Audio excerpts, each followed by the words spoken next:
केपी ओलीलाई झापाबाट पनि त हामीले त एक हिसाबले आराम गराउनु पर्यो नि त। अब झापाले पनि दुःख दिनु हुन्न होला अब केपी ओलीलाई। भनेपछि सागर ढकाल यसपालि कहाँबाट चुनाव लड्ने ठ्याक्कै भन्नुहोस् क्लियर कट। अब म एकदमै पहिले पनि मैले भनेकै छु होइन, डडेलधुरा चाहिँ मेरो इन्ट्रेस्ट छ होइन।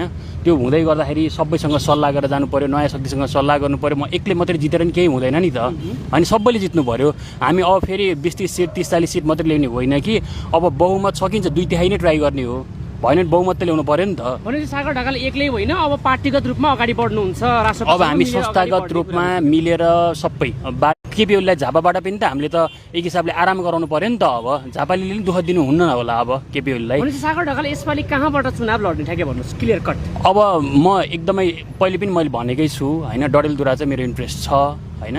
त्यो हुँदै गर्दाखेरि सबैसँग सल्लाह गरेर जानु पर्यो, नयाँ शक्तिसँग सल्लाह गर्नु पर्यो। म एक्लै मात्रै जितेर नि केही हुँदैन नि त होइन, सबैले जित्नु पर्यो।